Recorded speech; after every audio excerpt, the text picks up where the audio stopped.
रवि तोमर दिल्ली से, इनका सवाल ऐसा है कि क्या भगवान अगर किसी को संकट में नहीं डालता है और संकट से मुक्त भी नहीं करता, ना ही संकट से बचाता है, तो ये क्या पूजा अर्चा करना या ये सब आडंबर है? इसको कोई मतलब नहीं है। अब ये लाखों करोड़ों इंसान जो दुर्गा पूजा से लेकर हर पूजा करते हैं, उसको कोई मतलब है? नहीं है। आपने सवाल तो बहुत अच्छा पूछा। मैं सावरकर ये सीरीज भी इसीलिए ले रहा हूं क्योंकि मैं डॉक्टर बाबा साहब आम्बेडकर की बात कहूं, ज्योतिबा फुले जी की बात कहूं, शाहू महाराज की बात कहूं, आगरकर की बात कहूं, तो लोग कहेंगे कि क्या वो तो है ही प्रोग्रेसिव, वो तो कहेंगे ही ऐसा। लेकिन जो इंसान अपने आप को हिंदुत्ववादी कहता था, हिंदू धर्म प्रबल हो ऐसा मानता था, या लोग कम से कम उनको समझते हैं, विदा सावरकर, वो व्यक्ति इसके बारे में क्या कहता था? स्वामी विवेकानंद, जिन्होंने हिंदू धर्म की पताका 7 समुंदर पार पहुंचाई ऐसा माना जाता है, वे इसके बारे में क्या कहते हैं? ये बात मैं बहुत आग्रह से लोगों के सामने रखने की कोशिश करता हूं। वो इसीलिए, यानी स्वामी विवेकानंद जी के 2 वाक्य हैं। एक, भगवान उन्हीं की मदद करता है जो खुद की मदद करते हैं, यानी भगवान आपकी मदद भी नहीं करता और आपका नुकसान भी नहीं करता। दूसरा उनका बहुत ही अच्छा वाक्य है, उन्होंने कहा था कि इस देश की सबसे बड़ी समस्या दरिद्रता निर्मूलन है, और जब तक इस देश में दरिद्रता निर्मूलन नहीं होता है, तब तक हर भक्त व्यक्ति ने अपने पूजा अर्चा का जो साहित्य है, अपने घर में जो भगवान है, अपने घर के मंदिर में रखे हुए भगवान है, उनको एक पोटली में बांधकर एक जगह रख देना चाहिए और अपना सारा समय दरिद्रता निर्मूलन के लिए खर्च करना चाहिए। वही बात उससे भी ज्यादा तीव्र शब्दों में सावरकर जी कहते आए। ये दोनों हिंदुत्ववादी माने जाते हैं और हमारे देश में मैक्सिमम लोग हिंदू हैं, क्योंकि हिंदू शब्द में जैन भी आते हैं, बौद्ध भी आते हैं, सिख भी आते हैं। यानी मुस्लिम और क्रिश्चियन छोड़ दिए तो बाकी सब हिंदू है। ये अगर हिंदू की व्याख्या है सावरकर जी ने की हुई, तो बाकी सभी लोग बड़े पैमाने पर इस देश में जो मोर देन 80% लोग हैं, उन लोगों को ये बात लागू होती है। हमारा देश गुलाम क्यों बना इतने सालों तक?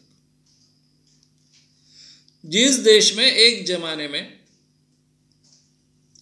सोने का धुआं निकलता था, इतने प्रगत थे, इतनी कल्चर प्रगत थी, तो इतना कल्चर प्रगत वाला, विज्ञान प्रगत वाला देश, क्योंकि जिस कल्चर में विज्ञान प्रगत नहीं होता है उस काल की तुलना में, तो वो कल्चर प्रगत बन ही नहीं सकती है। हमारी कल्चर प्रगत थी इसलिए क्योंकि उस जमाने में, उस काल के अनुरूप हम विज्ञान में भी आगे थे, इसलिए हमारी कल्चर प्रबल थी, ताकतवर थी। तो इतनी पुरातन प्रबल कल्चर की अवस्था ये ऐसे क्यों है कि यहां 10-15 हजार सैनिक लेकर अलाउद्दीन खिलजी आता है और पूरे दक्षिण को अपने कब्जे में लेकर चलता है।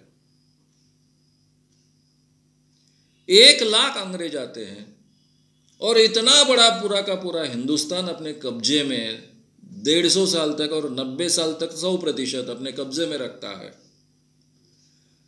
40-50 करोड़ लोगों को या 30-40 करोड़ लोगों को, ये कैसे संभव हो पाया? उसके पीछे के ये कारण जो है ये कारण ही ये है कि हमारी ये जो मानसिकता है, देव देव करने की मानसिकता है, नसीब मानने की मानसिकता है, इस कारण हमारे समाज का ये बहुत बड़ा ह्रास हुआ है।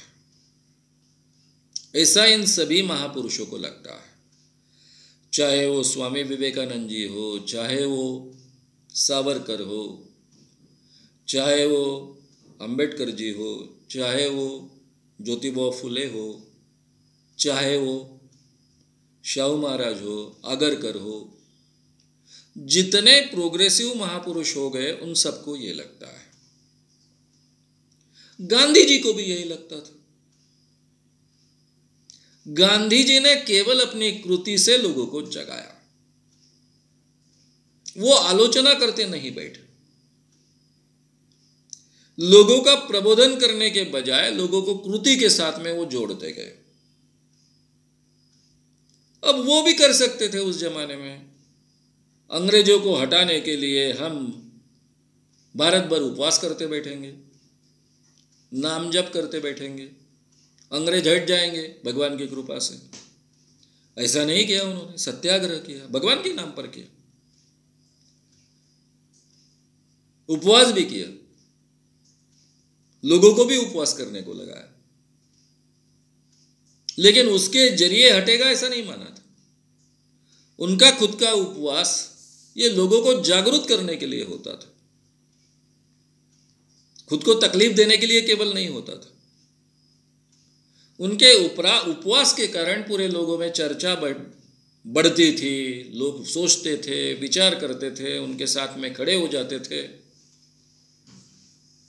उपवास के हथियार का उपयोग उन्होंने प्रबोधन के लिए किया। उनके हर एक्शन का उपयोग उन्होंने लोगों के प्रबोधन के लिए किया। केवल विचारों के जरिए, बातों के जरिए प्रबोधन करने के बजाय कृति के जरिए उन्होंने प्रबोधन का मार्ग चुना। लेकिन उन्होंने भी लोगों को जागरूक किया, खड़ा किया, तब जाकर इस देश को स्वतंत्रता मिली। अपने आप तो नहीं मिली, या फिर अहिंसा के माध्यम से उन्होंने आंदोलन खड़ा किया इसलिए नहीं स्वतंत्रता मिली। वो तो सेकंड वर्ल्ड वॉर के बाद अंग्रेज देने ही वाले थे। ये बोलने वालों को सही मायने में इतिहास की जानकारी नहीं होती है। ऐसे कोई अपने आप किसी को स्वतंत्रता नहीं देता है। यहां पर हम लोगों पर अभी राज नहीं कर सकते हैं। लोग जागरूक हो गए हैं और ये जागरूक लोगों पर राज करना असंभव है। ये ध्यान में आने के बाद ही अंग्रेज इस देश को छोड़कर चले गए। ये हमेशा हमने याद रखना चाहिए। और ये हिंसक आंदोलन के जरिए कभी संभव नहीं था, क्योंकि हिंसक आंदोलन करने वाले लोगों को बहुत अच्छे ढंग से हैंडल करना उनको आता है, अंग्रेजों का आता है। उसी के आधार पर तो उन्हें पूरी दुनिया में सूरज नहीं डूबे इतना राज निर्माण किया था। तो ये हमारा देव देव करना, पूजा पूजा करना, इससे हमारे राष्ट्र का बहुत बड़ा नुकसान होता है। ऐसा स्वामी विवेकानंद जी को भी लगता था, वीरा सावरकर जी को भी लगता था, गांधी जी को भी लगता था और सभी महापुरुषों को लगता है। इसलिए उन्होंने अपने अपने ढंग से लोगों में चेतना जगाने का, जागरूकता निर्माण करने का प्रयास किया। आपने सवाल पूछा कि क्या प्रार्थना नहीं करनी चाहिए। मैं कहता हूं कि प्रार्थना करने को कोई हर्ज नहीं है। गांधी जी के जीवन में इतना उनका मिनट्स टू मिनट्स महत्व का था। वो टाइम मैनेजमेंट का एक उत्कृष्ट उदाहरण है। धोती पहनते थे, सादा रहते थे, लेकिन आज के कोई भी कारपोरेट जगत में भी जितना टाइम मैनेजमेंट अच्छे ढंग से उपयोग में नहीं लाया जाता, उससे बेहतर ढंग से गांधी जी अपने आश्रम में और अपने राजकीय जीवन में अमल में लाते थे। मिनट्स टू मिनट्स का उपयोग करते थे। अपने जीवन का एक भी सेकंड गंवाते नहीं थे, खर्च नहीं करते थे। लेकिन वो भी रोज 1 घंटा प्रार्थना में खर्च करते थे और सबके साथ में सामूहिक प्रार्थना करते थे।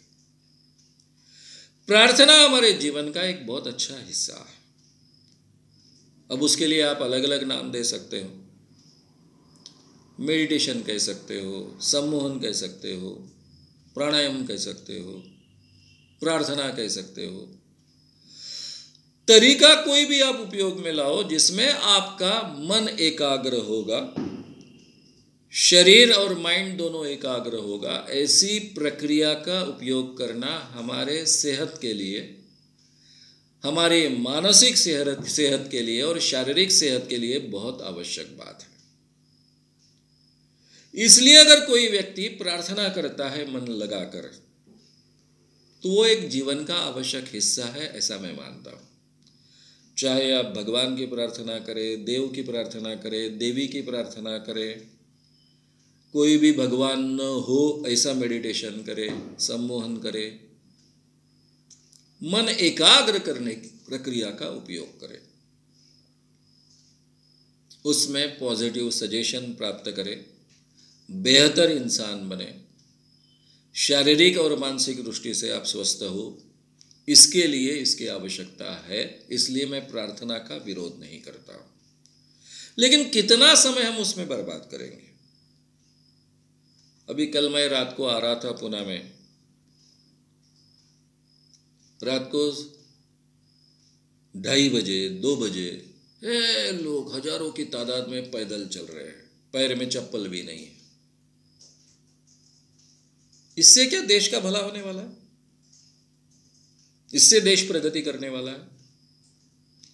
इसीलिए तो आज जो सावरकर जी का मैंने पूरा हिस्सा लिया, वो वही लिया ना कि 1300 से 16वीं शताब्दी में कितने बड़े पैमाने पर हरि नाम का गजर होता था,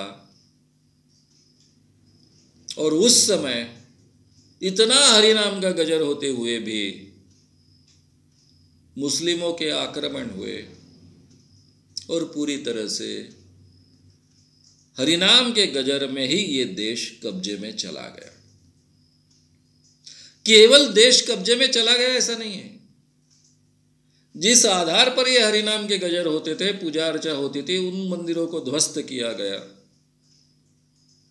फिर भी लोगों की आस्था अड़िग रही,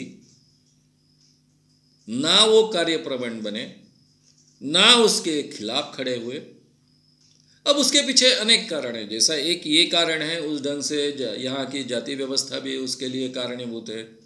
वही शिवाजी महाराज के समय लोग जागरूक हुए, खड़े हुए। आगे फिर बाजीराव के ज़माने में पूरे देश में मराठों ने अपना इतिहास निर्माण किया, ये आगे की बात। तो ये अनेक कारणों में, इस कारण तो कोई देश का भला नहीं होता है। नसीब में होगा वैसा ही होगा, ये जो हमारी मान्यता हमारे दिमाग में फिट बैठी है, इसी कारण हम इतने हजारों सालों से गुलाम बने हुए हैं।